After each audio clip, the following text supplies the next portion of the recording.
Hi. Great things are done by a series of small things brought together. A series of small things brought together makes great things. Today is 3rd of December 2020. Let us have a quick discussion of all these important articles. Rapid GK yesterday questions के answers हैं. तारापुर महाराष्ट्र में है. ये oldest atomic power station in India है. डिगबोई असम में है. ये जो ऑयल फील्ड है ये ओल्डेस्ट है and still producing oil. Reservoir Gobind Sagar में पंजाब सतलज रिवर पे है. चंद्रभागा बीच अभी international sand art festival 2020. This beach is in Odisha. ये सवाल था Indian states which have common borders with Pakistan. ये सवाल पूछने का इंटेंशन ये था कि कौन से स्टेट्स हैं जो बॉर्डर शेयर करते हैं पाकिस्तान पे. इंटेंशन ये नहीं था कि जम्मू एंड कश्मीर स्टेट है या यूटी है. सी इसका आंसर होगा Jammu and Kashmir, Punjab, Rajasthan, Gujarat. Point is ऐसे सवाल एग्जाम्स में आते हैं. एग्जाम्स में पूछा जाता है जैसे जो चीफ सेक्रेटरी है उसका अपॉइंटमेंट चीफ मिनिस्टर करता है या फिर गवर्नर करता है. कस्टडियन ऑफ कॉन्स्टिट्यूशन प्रेसिडेंट साहब हैं या फिर सुप्रीम कोर्ट है. कॉन्स्टिट्यूशन है राइट, कॉन्स्टिट्यूशनल राइट है, राइट टू वोट या फिर इट्स मेरा लीगल राइट. इस टाइप के सवालों में ना हमें फोकस ये करना चाहिए what exactly they want to know, क्या पूछना चाहते हैं वहाँ पे. तो यहाँ पूछा गया था कि पाकिस्तान के साथ कौन से स्टेट्स बॉर्डर शेयर करते हैं. इंडस वैली सिविलाइजेशन में हॉर्स है या नहीं है. Such type of questions come. So the answer is Jammu and Kashmir, Punjab, Rajasthan and Gujarat. Tochi, Gilgit, Hunza ये ट्रिब्यूटरीज हैं इंडस रिवर की. तो ये आंसर्स हैं यस्टरडे क्वेश्चंस के. नाउ ये आज के सवाल हैं. एबल प्राइज किस फील्ड में अवार्ड होता है. गैमगुल वाइल्ड लाइफ बर्ड सेंचुरी किस राज्य में स्थित है. स्टेट एनिमल मेघालय का क्या है. Uber cup is a cup related to which sports, किस स्पोर्ट्स के साथ ये एसोसिएटेड है. इंडिया में अभी 13th major port of India का इन प्रिंसिपल अप्रूवल मिला है. ये पोर्ट कहाँ है, किस राज्य में है, नाम बताइए. Who could be the Chief Justice in the 2021 Republic Day Parade of India? कल हमने इनविटेशन भेजा था, वो एक्सेप्ट भी कर लिया गया है. So these are 6 questions for today. ये वोकेबुलरी है. Choppy tidings. चॉपी मतलब रफ है, टर्बुलेंट है, न्यूज है, दैट इज इंफॉर्मेशन है. चॉपी टाइडिंग्स मतलब न्यूज अभी रफ है, क्लैरिटी नहीं है. रफ, टर्बुलेंट न्यूज और इंफॉर्मेशन. एक्सुबरेंस का मतलब होता है बहुत खुश होना. The quality of being full of energy, excitement and cheerfulness. Wolf warrior ये टर्म चाइनीज डिप्लोमेसी में बहुत ज़्यादा यूज होता है. इसका मतलब है उनकी डिप्लोमेसी बहुत एग्रेसिव है, aggressive style of diplomacy. Looming crisis होता है. फॉर एग्जाम्पल कोई इवेंट होने वाली है, अबाउट टू हैपन है और वो थ्रेटनिंग इन नेचर है, that is a looming crisis. Sermon Justin Trudeau. Long और टीडियस पीस ऑफ एडमोनिशन और रीप्रूफ या फिर लेक्चर देना, भाषण देना, that is called this sermon. So these are vocabulary for today. आज हम पढ़ेंगे India will not accept less than bottom lines in talk with China. Jaishankar साहब का इंटरव्यू भी है.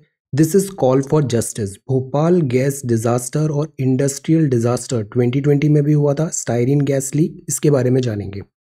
ब्रिटेन ने फाइजर कोविड-19 को अप्रूव कर दिया है. 2021 के बोर्ड एग्जाम्स कैसे कंडक्ट करेंगे. बोरिस जॉनसन चीफ गेस्ट होंगे रिपब्लिक डे का. हनी, FSSAI और centre for science and environment की एक स्टडी यहाँ पर है. Honey, the sweetener on your plate में be sugar syrup. Green tribunal and ये हैं green crackers. Caste count, choppy tidings and this is about behind China's wolf warrior diplomacy. This is One Health, a looming health crisis. This is One Health, antimicrobial resistant. Winners of Infosys prizes और ये certain headlines हैं. This is consent for contempt. इसमें attorney general का क्या role होता है, suo motu, will get to know. और आज की मैपिंग है Mizoram. So we are going to talk about all these important articles in next about 35 to 40 minutes. Video length 40 plus minute हो ही जाता है. अगर आप इसको 1.5x में सुनेंगे तो ये हो जाएगा 45 मिनट का वीडियो अराउंड 30 मिनट में. 30 मिनट इज मैनेजेबल. 1.5x में try to listen. India will not accept less than bottom line in talks with China.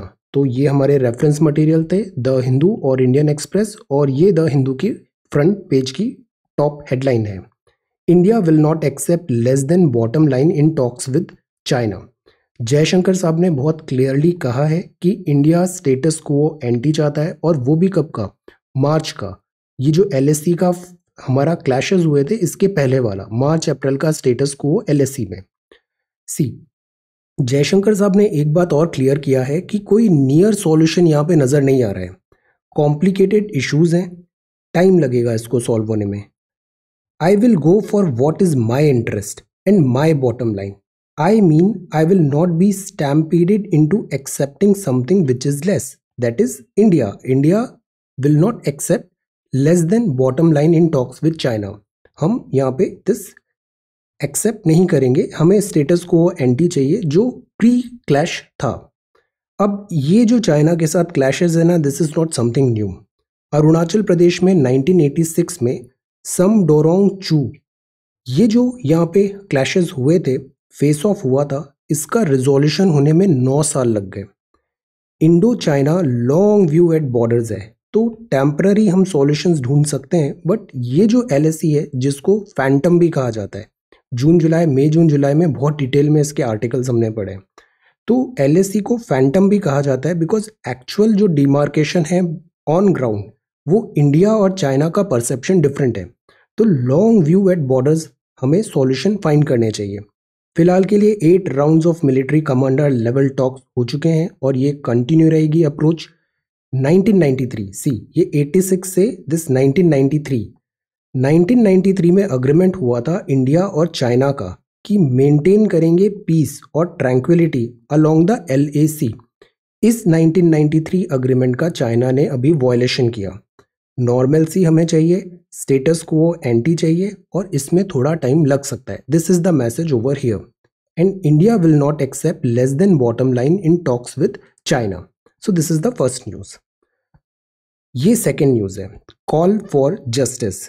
Call for justice, this is Bhopal gas disaster survivors protest कर रहे हैं। Defunct, जो मतलब कार्य करना बंद हो गया है, defunct union carbide factory 36th anniversary of tragedy on Wednesday. ये भोपाल डिजास्टर क्या है? ये हुआ था 2 दिसंबर 1984, 3 दिसंबर 1984 में। भोपाल डिजास्टर, यहाँ एक गैस लीक इंसिडेंट हुआ था रात में 2-3 दिसंबर 1984 में, यूनियन कार्बाइड इंडिया लिमिटेड में। ये एक वर्स्ट डिजास्टर, इंडस्ट्रियल डिजास्टर माना जाता है। इतनी सारी कैजुअलिटीज हुई थी, और इसका जो कॉज था वो था मिथाइल आइसोसाइनाइड लीक हुआ था यूनियन कार्बाइड इंडिया लिमिटेड के प्लांट से।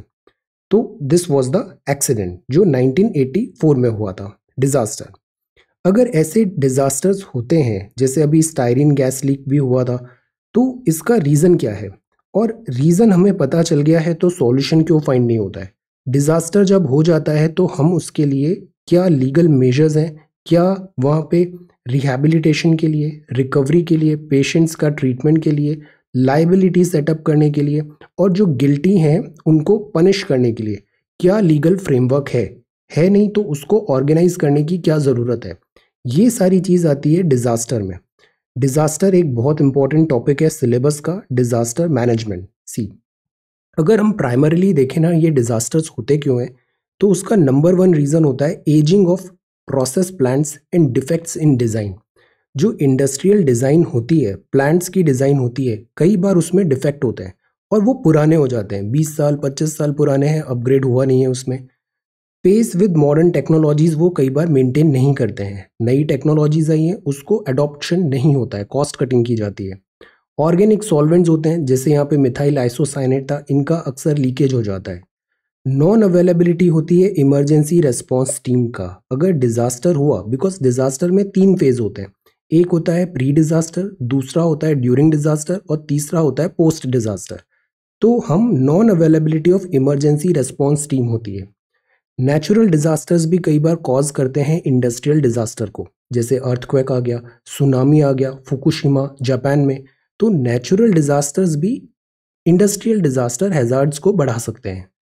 एक और बहुत इंपॉर्टेंट चीज़ है कि हम जो कॉम्प्लायंस होता है, स्टैंडर्ड ऑपरेटिंग प्रोसीजर, जैसे यहाँ पे बहुत प्रोसीजर मेंटेन थे कि गैस लीक होगा तो फिर क्या स्टेप होगा, क्या स्टेप होगा, या सिवियर लकूना हुआ, यहाँ पे लैप्सेस हुए, ये स्टैंडर्ड ऑपरेटिंग प्रोसीजर्स इन्होंने फॉलो नहीं किया। तो इंडिया में और वर्ल्ड में इंडस्ट्रीज में एक बहुत बड़ी प्रॉब्लम आती है, वो होता है non compliance of standard operating procedure. तो ये जो 6 पॉइंट है, these 6 points could be main reason जिसके कारण ये इंडस्ट्रियल डिजास्टर्स होती हैं।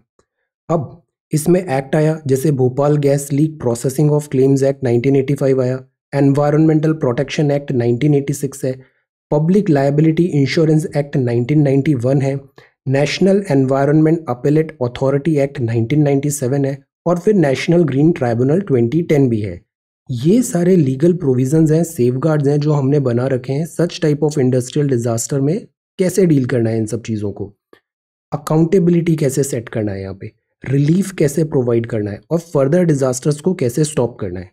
इस पूरे डिजास्टर का क्लास 11th की एक एनसीईआरटी का लास्ट चैप्टर है, natural disasters, all type of disasters are mentioned over there, have a look, quickly just go through it. एक बहुत अच्छा प्लेटफॉर्म बन जाएगा डिजास्टर रिलेटेड सारे टॉपिक्स का। So this is call for justice.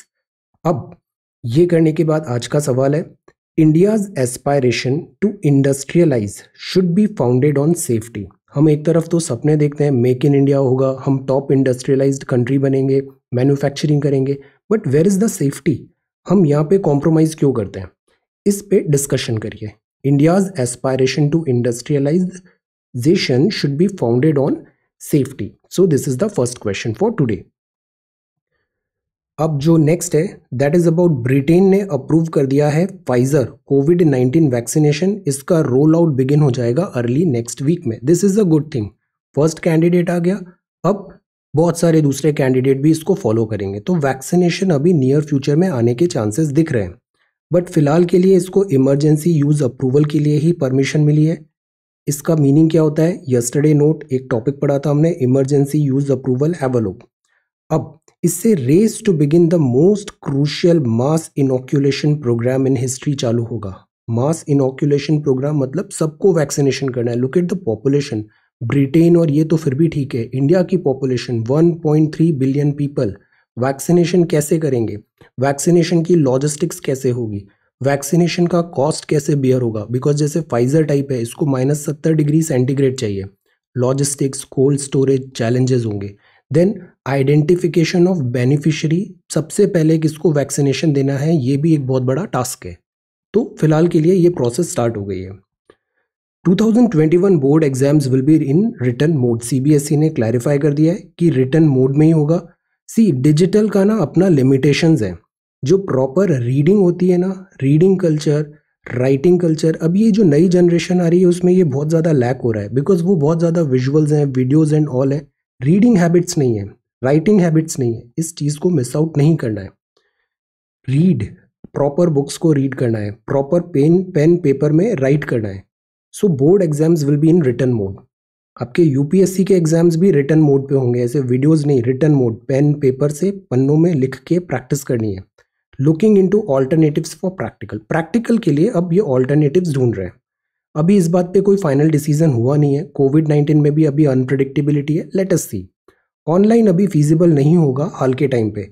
Plus एक और प्रॉब्लम है, यंग जो होते हैं ना, छोटे बच्चे भी होते हैं, टीनेजर्स भी होते हैं, internet is a double edged sword. इससे आपका आईसाइट भी वीक होता है, साइकोलॉजिकल चैलेंजेस भी आते हैं। तो there has to be proper जो मैकेनिज्म है उसको बनाए रखना है हमें। अब इस बात पे ये सेकंड क्वेश्चन है, try to answer this question. आप बताओ आप क्या सोचते हो? How should the exams be conducted in the backdrop of कोविड-19? कोविड-19 है, एग्जाम्स कैसे कंडक्ट करें? आप अपने आइडियाज बताओ, अपने थॉट्स बताओ, व्यू पॉइंट्स बताओ, सजेस्ट सम इनोवेटिव सॉल्यूशंस। अब ये जहाँ पे भी ये लाइन दिख जाए ना प्रश्न में, इस प्रश्न को हमेशा करना चाहिए। ऑप्शनल्स होते हैं ना, इसमें भी ऑप्शंस आते हैं कि ये प्रश्न करना है या ये प्रश्न करना है, मतलब चॉइस आती है। चॉइस आती है मतलब यू कैन चूज कि मैं ये क्वेश्चन करूं या नहीं करूं। जब भी इस टाइप का सवाल आता है ना, जहां पर डायरेक्टली आपसे पूछा गया है suggest some innovative solution, something like that, उसको ज़रूर अटेम्प्ट करना चाहिए। बिकॉज इसमें क्या होता है, स्कोप होता है बहुत, आप अपनी यूनिकनेस, अपना नॉलेज यहाँ पे बता सकते हो, व्यू पॉइंट बता सकते हो। एग्जाम में 3-4 क्वेश्चन ऐसे होते हैं जिसका अगर आपने बहुत अच्छा आंसर लिख दिया ना तो आपका इम्प्रेशन बहुत अच्छा बनेगा। इम्प्रेशन अच्छा बनेगा, जो कॉपी चेक कर रहा है तो वो सपोज हर क्वेश्चन में आधा नंबर आपको एक्स्ट्रा देगा। ऐसे 20 क्वेश्चन हो गए तो कितने नंबर हो गए? 10 नंबर एक पेपर में एक्स्ट्रा हो गए, 4 पेपर में 40 नंबर एक्स्ट्रा हो गए। This is huge. Make a good impression. Impression अच्छा बनना चाहिए, ये रिवॉर्ड करता है। So this is the question. इस टाइप के क्वेश्चन कभी मिस नहीं करने चाहिए। Attempt this question. So this is the fourth one. अब जो फिफ्थ है Boris Johnson invited as chief guest for Republic Day. अभी मैं मॉर्निंग की न्यूज़ देख रहा था, एक्सेप्ट कर लिया है। A decision is awaited, accept हो गया है। Boris Johnson would be coming to India. See, invitation accept है। कोविड-19 की वैक्सीनेशन का भी न्यूज़ है यूके में। ब्रेग्जिट का अलग इशू चल रहा है। सो let us talk about India and UK relation. जब भी हम इंटरनेशनल रिलेशंस पढ़ते हैं ना, तो आप ये न्यूज़ में वगैरह जो भी चीज़ें देख रहे हो, ये चीज़ें लिखने की नहीं होती है, बोलने की नहीं होती है। इंटरनेशनल रिलेशंस में अगर हमको लिखना होता है, बोलना होता है, ऑफिशियल लाइंस को हम फॉलो करते हैं। और इंटरनेशनल रिलेशंस में कोई परमानेंट फ्रेंड नहीं होता है, कोई परमानेंट एनिमी नहीं होता है। तो कभी भी हम ब्रिजेस को बर्न नहीं करते हैं। ये चीज़ याद रखनी है। इंटरनेशनल रिलेशंस में लैंग्वेज बहुत मैटर करती है। अब इंडिया और यूके, इसमें कन्वर्जेंस कहाँ पर है? सी, एक तो चाइना है। सी, यूके, हांगकांग। हांगकांग एक फ्लैश पॉइंट है।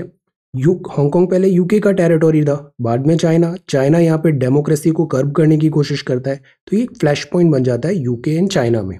दूसरा फ्लैश पॉइंट बनता है दिस 5G के यूजेज, टेक्नोलॉजी के यूजेज। चाइना बहुत ज़्यादा एग्रेसिव होता है और यूके में भी डिमांड हो रहा है 5G, हुआवे, इन सबको बैन करने का। China. Similarly India, LSE, China. तो China is one converging factor. Second, UK अभी गुजर रहा है ब्रेग्जिट से। तो यूके अगर ब्रेग्जिट से निकलेगा, उसको नए पार्टनर्स चाहिए होंगे ट्रेडिंग के लिए। इंडिया अभी RCEP के दौर से निकल रहा है। RCEP से हमने पुल आउट कर लिया था। तो एक ट्रेड जो है उसमें एक बहुत बड़ी अपॉर्चुनिटी है, हम नए रिलेशंस यहाँ पे बना सकते हैं। टेररिज्म, यूके भी सफ़र कर रहा है, टेररिज्म इंडिया भी सफ़र कर रहा है। तो this is also one area जहाँ दोनों मिलकर काम कर सकते हैं। यूके के साथ हमारे हिस्टोरिकल टाइज रहे, कन्वर्जेंस है, बहुत सारी थीम्स हैं जहाँ पे हमारे कन्वर्जेंस है। Know this is the point कि हम इन सब चीज़ों को और आगे प्रोग्रेस करके ले जाएं। बोरिस जॉनसन अभी इंडिया आ रहे हैं, इसमें काफ़ी अच्छे से हम इस न्यूज़ को फॉलो करेंगे और ये ट्रेंड सेट करेगा इंडिया और यूके का। बिकॉज यूके भी अभी एक ट्रांजिशन के फेज से निकल रहा है और इंडिया भी कोविड-19 के बाद quick economic recovery is a must. So let us talk about it. Then जो नेक्स्ट है, this news is honey, the sweetener on your plate में be sugar syrup. This is very disappointing. Food safety and standard authority of India, जहाँ पे भी food related कोई matter आता है ना, आप तुरंत इस बॉडी का नाम लिखिए आंसर में। Food safety and standard authority of India. Food adulteration, preferences, guidelines, ये सारी चीज़ें FSSAI देखती है। एक और है centre for science and environment, इसने बहुत सारे टेस्ट किए। हनी क्या होता है? शहद होता है। शहद भी इंपॉर्टेंट है बिकॉज ये माइनर फॉरेस्ट प्रोड्यूस होता है। माइनर फॉरेस्ट प्रोड्यूस, और जो वाइल्ड जो ट्राइब्स हैं उनके लिए एक ये इंपॉर्टेंट सोर्स ऑफ इनकम होता है। सेल्फ हेल्प ग्रुप्स हम बनाते हैं अराउंड दिस हनी। जो बीज होता है, इनका कल्टीवेशन होता है। इस प्रोसेस को क्या बोलते हैं, कौन सा कल्चर बोलते हैं बीज वाले का? Answer this question. अब ये हनी है, ये जो की टेस्ट है ये फेल हो गया। इंडिया के जितने भी ये मेजर ब्रांड्स हैं, ये सारे ब्रांड्स यहाँ पे फेल हो गए इस की टेस्ट में। सी, 13 ब्रांड्स थे, डाबर, पतंजलि, बैद्यनाथ, झंडू, ये सारे चीज़ें फेल हो गई है। ये टेस्ट पास नहीं किया इन्होंने। ये टेस्ट ना इंडिया में नहीं रिक्वायर्ड होता है सेल करने के लिए। इस टेस्ट का नाम है nuclear magnetic resonance. Nuclear magnetic resonance से असर्टेन कर सकते हैं कि कंपोजिशन क्या है प्रोडक्ट ऑफ मॉलिक्यूलर लेवल पे, हनी का मॉलिक्यूलर लेवल पे। इंडिया में सेल के लिए रिक्वायर्ड नहीं है, बट हम एक्सपोर्ट करते हैं से जर्मनी में, तो वहाँ ये टेस्ट रिक्वायर्ड होता है और वहाँ ये टेस्ट फेल हो गए हमारे प्रोडक्ट्स। CSE की इन्वेस्टिगेशन ने बोला Indian companies are very smart. वो क्या करती हैं? सिंथेटिक शुगर सिरप बुलाती हैं चाइना से और ओरिजिनल हनी में उसका एडल्टरेशन करती है। एडल्टरेशन को हिंदी में बोलते हैं मिलावट। इकोनॉमिक्स क्लास 10th में इसका एक चैप्टर है बहुत अच्छा, adulteration Honey. So this is the thing. India के ये सारे जो हैं, ये हनी हमको सेल नहीं कर रहे हैं, ये सेल कर रहे हैं शुगर सिरप। अब जो नेक्स्ट है, so this is about sugar syrup. तो ये फ्रंट पेज है न्यूज़ का, this is front page of the Hindu. Now covid positivity rate drop हुई है 5%। अब जो नेक्स्ट है दैट इज एडिटोरियल। एडिटोरियल का फर्स्ट न्यूज़ है कास्ट काउंट। इंडिया में राइट टू इक्वालिटी है। राइट टू इक्वालिटी मतलब there would not be any differentiation based on religion, race, caste, sex और place of birth. Caste count, caste wise survey help करता है gather quantifiable data, but the aim must be a casteless society. हमारा long term aim है कि ऐसा समाज बने जहाँ पे ये सारी चीज़ें हैं ये मायने नहीं रखें, राइट टू इक्वालिटी हो हर तरीके से। बट जो हिस्टोरिकल रॉन्ग्स हुए हैं उसको करेक्ट करने के लिए हम यहाँ पे आइडेंटिफिकेशन करना ज़रूरी होता है। गवर्नमेंट स्कीम्स होती हैं, बेनिफिट्स होती है, उनका डिलीवरी प्रॉपर हो रहा है या नहीं हो रहा है, और प्लस गवर्नमेंट एफर्ट्स हो रहे हैं, उससे रिजल्ट्स आ रहे हैं या नहीं आ रहे हैं। तो इसके लिए किया गया था socio economic caste census 2011। Socio economic caste census 2011 purpose क्या था कि आइडेंटिफाई करें और असेसमेंट करें कि हम इतने टाइम से जो हम गवर्नमेंट रिलीफ देना चाहती है तो क्या उसके ग्राउंड रियलिटी पे नतीजे मिल रहे हैं, ग्रोथ हो रहा है, नॉर्मलसी आ रहा है या नहीं। आइडेंटिफाई करें so that government schemes proper उनको डिलीवर हो, और असेसमेंट भी करें कि प्रेजेंट सिचुएशन क्या है। अब इसमें प्रॉब्लम क्या आती है, रिलायबिलिटी ऑफ डेटा का। जो डेटा आया वो रिलायबल है, एक्यूरेट है या नहीं है। दूसरा, ये जो मैटर है ये थोड़ा सेंसिटिव मैटर होता है, तो कई बार इसका पॉलिटिसाइजेशन होने की संभावना होती है, और political and electoral sensitivities associated with this caste count. So that is why हमें करने की ज़रूरत है कि हम रैशनलाइज करें, डीपन करें अवर social justice policy with the true assessment. अब इसका ये मतलब नहीं है कि हम असेसमेंट नहीं करें, ये प्रॉब्लम रहेंगी हमेशा, political and electoral sensitivity, but हमें असेसमेंट करना ज़रूरी है। दैट इज़ वाई ये सच टाइप ऑफ जो सेंसस होते हैं they are required. After all, progress towards a casteless and equal society, ये होना चाहिए हमारा अल्टीमेट गोल। और अल्टीमेट गोल अचीव करते वक्त हमें उसकी प्रोग्रेस भी मॉनिटर करना चाहिए, और प्रोग्रेस मॉनिटर करने के लिए such type of census are required. So this is caste count. ये है चॉपी टाइडिंग। ये जो आर्टिकल है चॉपी टाइडिंग, कल हमने पढ़ा था पीएमआई की वैल्यूज देखी थी, ग्रेटर देन 50 आई है बट स्टीम लूज हो रहा है। हमने आईआईपी का डेटा भी देखा था। चॉपी टाइडिंग तो मतलब अभी अनसर्टेनिटी है। Government must do more for sectors that are employment intensive before the next budget. NCERT macro economics के जो लास्ट 2 चैप्टर है ना, दे आर रियली गुड। उनमें ये सब चीज़ें बताया गया है, रेसेशन, बूम, गवर्नमेंट की स्पेंडिंग कब ज़्यादा होनी चाहिए। हैव अ लुक, ये सारे कॉन्सेप्ट्स बड़े अच्छे से वहाँ पे एक्सप्लेन है। इकोनॉमी का सिंपल सा रूल है इकोनॉमिक्स पढ़ने का, पहले बेसिक अंडरस्टैंडिंग रूल्स देख लेने, वोकेबुलरी डेवलप कर लेनी है, और उसके बाद economics is all about current affairs. ये करंट अफेयर्स चॉपी टाइडिंग्स। अक्टूबर और नवंबर का जीएसटी कलेक्शन में अपटिक है, एक्सेलेंट। लगातार 2 साल 1 लाख करोड़ का रेवेन्यू आया है। पीएमआई ग्रेटर देन 50 हो रहा है, एक्सीलेंट।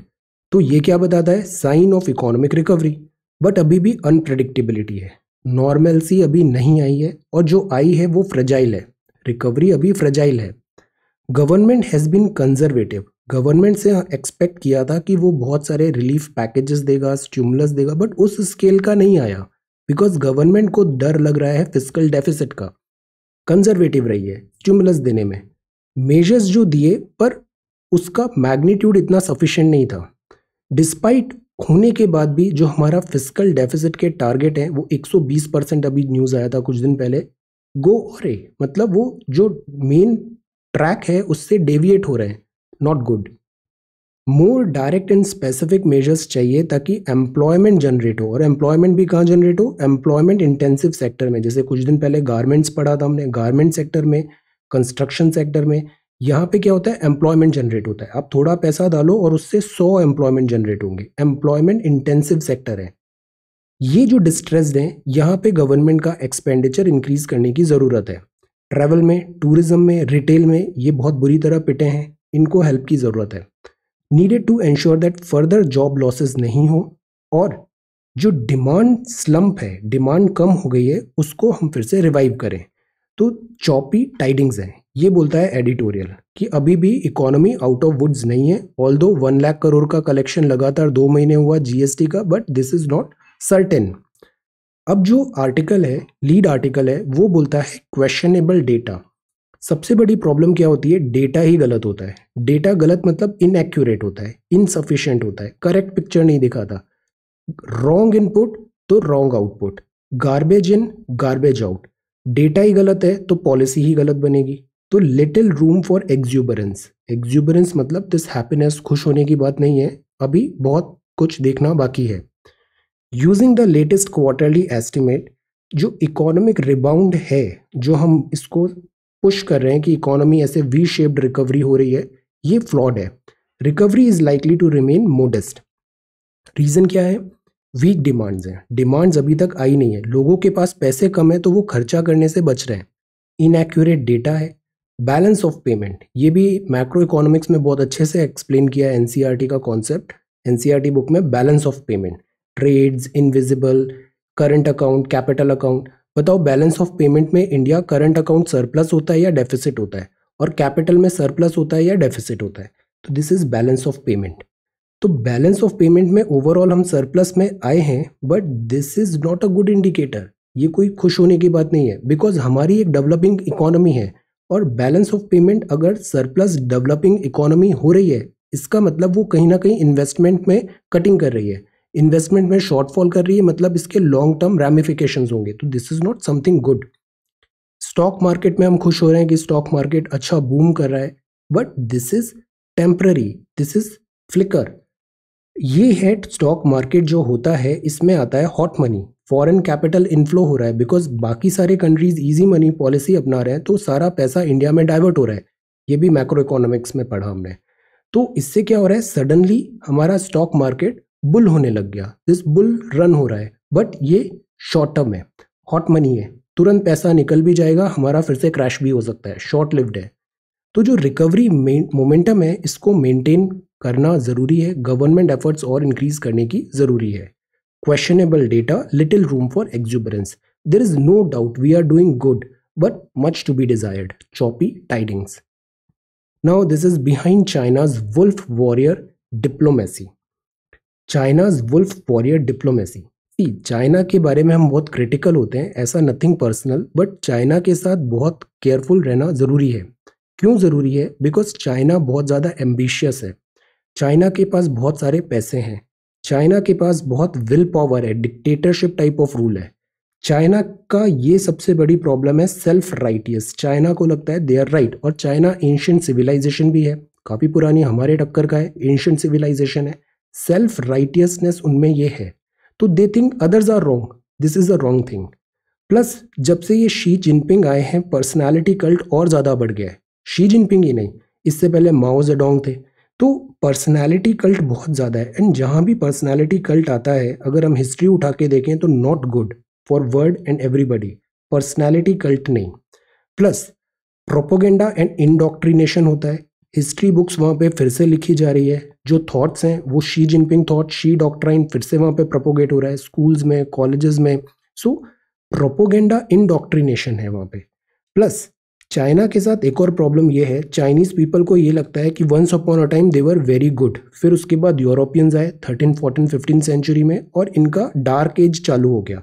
तो अब जो चाइना है ना, ये रिसर्जेंस पे बहुत ज़्यादा बिलीव करता है, they have the sense of hurt and they want to rise to power. जैसे उन्होंने एम्बिशियस गोल बना रखे हैं, 2035 तक हमें वर्ल्ड का सुपर मोस्ट पावरफुल कंट्री बनना है, सुपर पावर बनना है। This is a threat, will power to rise.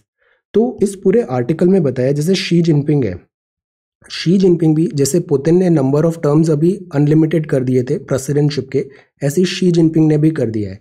तो ये टेक्निकली परपेचुइटी तक ये ऐसे वहाँ के प्रीमियर रह सकते हैं, Xi Jinping. And Xi Jinping की पॉलिसीज देखें 2011 onward, he has been very aggressive. जैसे आप बेल्ट एंड रोड इनिशिएटिव देखो, साउथ चाइना सी में देखो, चाइना के एम्बिशंस मिलिट्री टाइज में देखो, चाइना बहुत ज़्यादा एग्रेसिव रहा है। So this is a thing, that is why we are so much of worried behind China's wolf warrior diplomacy. बहुत एग्रेसिव है दिस डिप्लोमेसी, चाइना की वुल्फ वॉरियर डिप्लोमेसी। अब इसमें सारे प्लस नहीं है, चाइना से लोग डरते हैं, but there is no respect and trust, this is the thing, China's wolf warrior diplomacy. Then this is about hard bargain and the art of policy making discussion in parliament जरूरी होता है. This is the thing, debate और discussion, और वो भी कहाँ पे, parliament में. This is important. The purpose of a vaccination crucial है to define the outcome we are expecting from population level vaccination plan for कोविड-19. कल एक टॉप साइंटिस्ट का ट्वीट देखा मैंने ट्विटर में, वो जस्टिफाई कर रहे थे वैक्सीनेशन ना रश्ड मैनर में नहीं बनाए. वैक्सीनेशन जल्दी बनने का रीज़न ये है कि बहुत सारे रेडीमेड पेशेंट्स मिल गए, इजीली अवेलेबल हो गए बिकॉज कोविड-19 वाइड स्प्रेड था. दूसरा रीज़न, गवर्नमेंट का फुल बैकिंग मिला इन्हें, फंड्स का कोई कमी नहीं हुआ, रेड टेपिज्म नहीं हुआ, ब्यूरोक्रेसी डिले नहीं हुआ. तो इसीलिए ये जो टाइम लगता है वैक्सीनेशन में, ये हमने विद इन 1 ईयर अचीव किया है. तो यहाँ कुछ ऐसा साइडलाइन नहीं किए, नेसेसरी एफिकेशियस है ये वैक्सीनेशन, ये वहाँ पे एक्सप्लेन किया था ट्वीट में. ये बात है, जर्म्स स्ट्रॉन्गर क्योर्स अ लूमिंग हेल्थ क्राइसिस. एक थ्रेट बन रहा है हेल्थ क्राइसिस का. सी थ्रेट क्या बन रहा है, एंटी माइक्रोबियल रेजिस्टेंस. हमें एंटीबायोटिक्स देते हैं, वो हमें एंटी माइक्रोबियल, जिससे बॉडी को हेल्प करता है. अगर अनकंट्रोल्ड ऐसे ही एंटीबायोटिक्स हम ले रहे हैं तो एक टाइम ऐसा आता है कि ये जो माइक्रोब्स होते हैं वो इन एंटीबायोटिक्स से रेजिस्टेंट हो जाते हैं. हम मेडिसिन दे रहे हैं बट ये जो माइक्रोब्स हैं, पैथोजेंस हैं, इन पे कोई इफेक्ट नहीं आएगा, which is a very dangerous thing.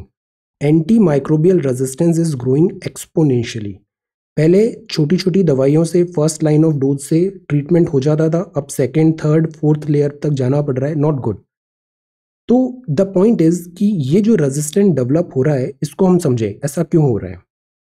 और जब समझ गए हैं तो ज़रूरत है कि हम इस पे एफिकेशियस नेसेसरी स्टेप्स ले टू कंट्रोल दिस. रीज़न क्या है डेवलप होने का, AMR, rational use of antibiotics करें ह्यूमन एनिमल्स में और एग्रीकल्चरल वारंट्स में भी, लाइव स्टॉक में भी. हम एंटीबायोटिक्स ऐसे ही ले लेते हैं over the counter, which is not good. और अनट्रीटेड सीवेज जो है, ये भी एक रीज़न है. अनट्रीटेड सीवेज से क्या होता है, ये जाता है नेचर में मिल जाता है, और जो बहुत सारे माइक्रो ऑर्गेनिजम्स हैं, जो फॉरेस्ट एक रिजर्वॉयर होता है, एनिमल्स भी रिजर्वॉयर होते हैं, इनमें ये माइक्रो ऑर्गेनिज्म में रेजिस्टेंट डेवलप हो रहा है दिस एंटीबायोटिक्स एंड इनका. तो नॉट गुड. इस पूरे कॉन्टेक्स्ट में ये वन हेल्थ बहुत इंपॉर्टेंट कॉन्सेप्ट है. One health is the optimum approach to counter the impact of anti microbial resistance. ये ज्योग्राफी में, एनवायरनमेंट में, everywhere this topic is important. One health मतलब एनवायरनमेंट हेल्थ, आपकी हेल्थ और एनिमल की health, ये सब हेल्थ रहना जरूरी है. एनवायरनमेंट भी, ह्यूमन भी और एनिमल भी. One health. Otherwise zoonotic diseases are on rise. कुछ दिन पहले ये डिटेल में हमने देखा था, have a look at notes. So this is number 11. ये विनर्स हैं इन्फोसिस प्राइज के अनाउंस हुए हैं. बिफोर दैट दिस इज कोविड-19 at a constant pace. This is mid sea search है, on the lookout, Mangaluru coast में. Winners of Infosys prize announce हुए हैं 2020. ये इनका कंट्रीब्यूशन साइंस में, engineering, computer science, humanities, life science, mathematics science, physical, social, इन सब में इनको रिकॉग्नाइज करके प्राइज में मिलता है गोल्ड मेडल. और this how many dollars, count number of zeros, how many dollars, इतने का इन्हें प्राइज मिलता है. तो this is prize. Winners of Infosys prize announced. ये विनर्स का लिस्ट है. अब जो नेक्स्ट है, that is about China buys first Indian rice in decades amid scarce supply. China usually rice में सेल्फ सफिशिएंट होता है, बट इस बार इंडिया से उसने इंपोर्ट कराया है. मीनवाइल कैमरा इंस्टॉल करो NIA में, CBI ऑफिसर्स में, सुप्रीम कोर्ट ने कहा. ये जयशंकर साहब का इंटरव्यू है. इंडिया की जो अप्रोच है चाइना में बायलैटरली, वो है with the change of global rebalancing. अभी चर्न चल रहा है बहुत ज़्यादा, चाइना बहुत असर्टिव हो रहा है, ऑन राइज है. चाइना का राइज होना अभी इनएविटेबल है, ये होगा, but we should be prepared. हम खुद भी उससे प्रिपेयर करें, बिकॉज चाइना हमारा नेबर है. China is always going to be there. Complicated issues हैं, टाइम लगेगा सॉर्ट आउट करने में. Mutual respectful and mutually sensitive path हमें लेना चाहिए लॉन्ग टर्म फ्यूचर के लिए. एक्सटर्नल अफेयर मिनिस्टर ने ये बात कहा है. अब बिकॉज EAM ने कहा है तो ये ऑफिशियल लाइन है, हम भी इसी लाइन को फॉलो करेंगे. Then if we move further, this is about global alert on vaccine fraud. भी हो रहा है लोगों के डर के साथ. इंटरपोल ने भी बताया दिस फेक मेडिसिन हैं, फेक वैक्सीनेशन हैं, और इट इज़ ओपन कॉम्पिटिशन. ये एक मैन है, जाधव पायेंग, इनको बोला जाता है फॉरेस्ट मैन ऑफ इंडिया. इन्होंने ना डेजर्ट टाइप ऑफ सिचुएशन में भी यहाँ पे एक फॉरेस्ट बिल्ड किया है. This is forest doing the impossible, the forest man of India. Forest इन्होंने डेवलप किया है। कुछ टाइम पहले हमने एक मियावाकी फॉरेस्ट भी देखा था, that is also important topic, learn about that, notes में हमने पढ़ा है ये। Then this is digital Biden. Biden sets new demand for return to Iran nuclear deal. Trump बहुत स्ट्रिक्ट थे, बाइडन का क्या टेक होगा, let us see. Iran nuclear deal में ट्रंप फिलहाल no evidence of decisive poll fraud, यहाँ पे Trump की बात है। Then wrong defined, this is industry.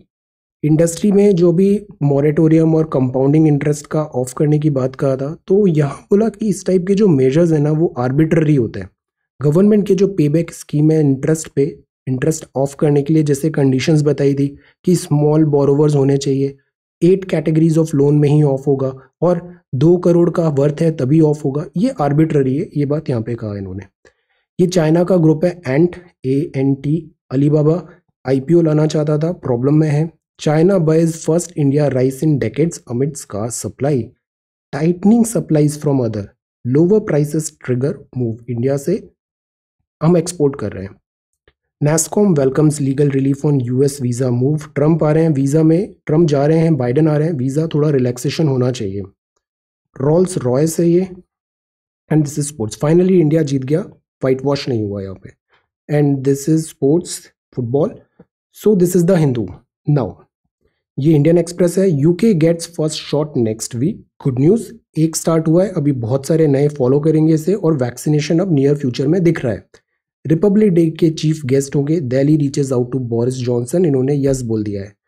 So this is COVID-19।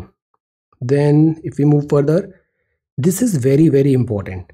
हम इकोनॉमिक्स में एक चीज़ हमेशा बोलते हैं कि हमारी जो पॉपुलेशन है ना उसमें अराउंड 50% विमेन होती है, 50% मैन होती है। अगर इस 50% विमेन का हम इकोनॉमिक पोटेंशियल यूज़ नहीं कर रहे हैं तो this is not a sound economic policy. That is why work में, एम्प्लॉयमेंट में, वेजेस में we need to provide atmosphere and utilize करें ये जो वर्क फोर्स है हमारे पास। और इसके लिए ज़रूरी है जैसे कि इम्प्रूव करें representation of women in judiciary में भी। और इम्पॉर्टेंट बात है, जैसे हमारा यूजुअली मेल डोमिनेटेड सोसाइटी होती है, पैट्रियार्की भी एग्जिस्ट करता है, सेंसिटिव होना ज़रूरी है। जजेस इन ऑलमोस्ट एवरी ऑफिस में दिस जेंडर सेंसिटिव हमें एजुकेशन एंड कल्चर प्रोवाइड करना चाहिए, ये बात यहाँ पे सुप्रीम कोर्ट में भी ऑब्जर्व किया। 2021 board exams will be held only in offline mode. See offline, do not miss out this, reading होना चाहिए, वरना क्या होता है आजकल की नई जनरेशन में कॉम्प्रीहेंशन स्किल्स बहुत कम होते हैं, रीडिंग पढ़ने की आदत नहीं होती, रीड इट, राइट इट, लिखना आना चाहिए, offline mode.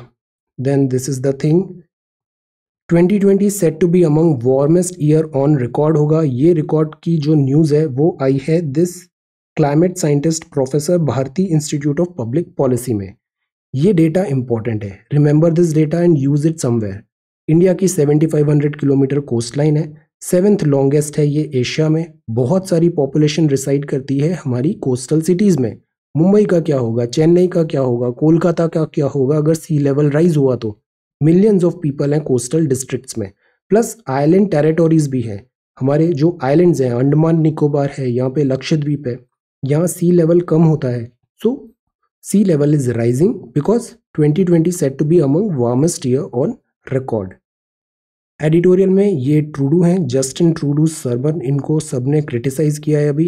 Late there be noise, Bombay high court. See public office में है, पब्लिक लाइफ में है, तो you must learn to take criticism, learn to take criticism, however unpalatable, on the chin, let there be noise.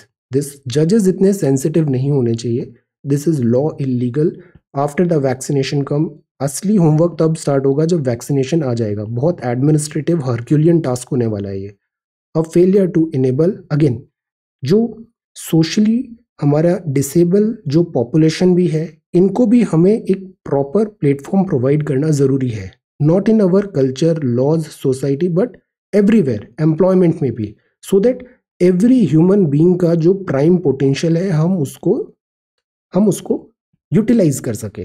This is governments policy, societies policy. Shashi Tharoor साहब का article है, English अच्छी होती है यहाँ पे। A safety net for farmers, learning in many tongues, yes many tongues. The world news है Iran opposes bill that would boost enrichment. Consent for contempt, ये बड़ा अच्छा आर्टिकल है। सी इसका मैं अभी पीडीएफ बना के भी शेयर करता हूँ, आज सारे पीडीएफ शेयर कर दूंगा मैं। See consent for contempt, supreme court में जैसे यही बात हो रही है, बहुत ज़्यादा सेंसिटिव हो रही है, इतना सेंसिटिव नहीं होना चाहिए। कंसेंट फॉर कंटेम्प्ट, अब आर्टिकल 129 है, you should know the article 129। Article 129 क्या बोलता है कि जो कॉन्स्टिट्यूशन ने सुप्रीम कोर्ट को पावर दिया है, कंटेम्प्ट केस कर सकता है। अगर किसी ने सुप्रीम कोर्ट का दिस अवमानना किया या फिर रॉन्ग लाइट में सुप्रीम कोर्ट को दिखाया या एनीथिंग, तो सुप्रीम कोर्ट वहां पे कंटेम्प्ट का केस लगा सकती है, independent of motion brought before it by AG or with the consent of the AG. See, this is the thing. Supreme court suo motu cognizance भी ले सकती है, मतलब खुद ही सुप्रीम कोर्ट के जज ने कहा कि this article, this news, this post या दिस पर्सन डूइंग कंटेम्प्ट, तो सुप्रीम कोर्ट ने सुओ मोटो कॉग्निजेंस लेके कंटेम्प्ट लगा दिया। दूसरा तरीका होता है कि अटॉर्नी जनरल के थ्रू जाए। कंटेम्प्ट ऑफ कोर्ट एक्ट 1971 में लॉज लिखे हुए हैं कंटेम्प्ट ऑफ कोर्ट सेक्शन 15 के। दूसरा तरीका क्या होता है कि अटॉर्नी जनरल के पास एक नॉर्मल पर्सन कंप्लेन करे, अटॉर्नी जनरल उसको सर्टिफाई करे, देन फिर वो कोर्ट में जाए कि दिस पर्सन ने कंटेम्प्ट किया है कोर्ट का। तो there are two ways, suo motu cognizance और थ्रू अटॉर्नी जनरल। यही चीज़ यहाँ पे डिस्कस किया हुआ है डिटेल में कि कैसे केसेस होते हैं। अटॉर्नी जनरल का जो कंसेंट है, किन सर्कमस्टेंसेज में, अगर अटॉर्नी जनरल ने नो बोल दिया मतलब केस वहीं क्लोज हो जाएगा कंटेम्प्ट का। Then this is UK examining first foul air death. अब ये इकोनॉमी है, this is economy, retail investors हैं, expression of interest received, disinvestment, and this is Biden won't make immediate move on China trade deal, stimulus to be priority, because plate full है अभी Biden का। सबसे पहले Covid और जो domestic economy and situation है US में, उसको पहले डील करना पड़ेगा। आज का मैप है मिजोरम का, सो ये इंडियन एक्सप्रेस था। आज का मैप है मिजोरम, वेयर इज मिजोरम। कल त्रिपुरा देखा था हमने, मणिपुर भी देख लिया, असम भी देख लिया। इन तीनों से ये बॉर्डर शेयर करता एरिया है, that is this Mizoram. Mizoram state of India, ये त्रिपुरा है इधर, ऊपर असम है और यहाँ पे मणिपुर है। तो ये तीन इंडियन स्टेट्स के साथ मिजोरम बॉर्डर शेयर कर रहा है। इंटरनेशनल बॉर्डर शेयर कर रहा है बांग्लादेश और म्यांमार के साथ। यहाँ लेफ्ट में बांग्लादेश है और यहाँ पे दिस इज म्यांमार। तो इंटरनेशनल बॉर्डर हुई म्यांमार और बांग्लादेश, और स्टेट बॉर्डर हुई त्रिपुरा, असम और मणिपुर। मिजोरम का जो कैपिटल है that is this Aizawl, this is the capital of Mizoram. Okay, Mizoram state है नॉर्थ ईस्ट इंडिया का, आइजवॉल कैपिटल है। यहाँ पे कैपिटल है, जो नाम डिराइव्ड हुआ है वो मिजो ट्राइब से हुआ है, नेटिव इनहेबिटेंट है वो, और जो राम है मतलब दिस लैंड, तो land of this tribe. Mizoram का मतलब होता है land of the Mizos. Capital Aizawl है, चीफ मिनिस्टर है, यहाँ पे वन तवंग फॉल्स है और ट्रॉपिक ऑफ कैंसर भी यहाँ से पास हो रहा है। तो this is homework for today. Tropic of cancer India के किस सारे स्टेट से क्रॉस होता है, name them. Tropic of cancer मतलब 23.5 degree north. So this is the question for you. So this is Mizoram, this is consent for contempt, China Indian rice and warmest year, Infosys prizes, one health and anti microbial resistance, China की wolf warrior diplomacy, questionable data, little room for exuberance, choppy tidings, caste count, NGT, green crackers, we miss this article. ये green crackers हैं, green tribunals ने ये crackers ban किए हैं NCR में। Green है मतलब ये 30% लेस पार्टिकुलेट मैटर रिलीज करते हैं। इनमें क्यूआर कोड भी होता है, कलर कोडिंग भी होती है, तो इनको आइडेंटिफाई कर सकते हैं। इनमें ना ये सारे केमिकल्स नहीं होते, जैसे लिथियम, आर्सेनिक, बैरियम और लीड। तो that is why they are safe water releaser, स्वास, और सेफ थर्माइट क्रैकर, स्टार, और सेफ मिनिमल अल्यूमिनियम क्रैकर। तो क्या क्या हुए, स्वास, स्टार और सफल, ये तीन है green cracker, green tribunal. Honey the sweetener, this is Boris Johnson. This is the second question, बड़ा अच्छा क्वेश्चन है, इसको आप अपना बताओ, आपका थॉट प्रोसेस क्या है। Then this is Pfizer. This is the question number 1 for today. Industries, Bhopal gas disaster, and EAM का article. So this is 3rd of December 2020. Thank you so much for watching this video. Take care, study well, and be safe.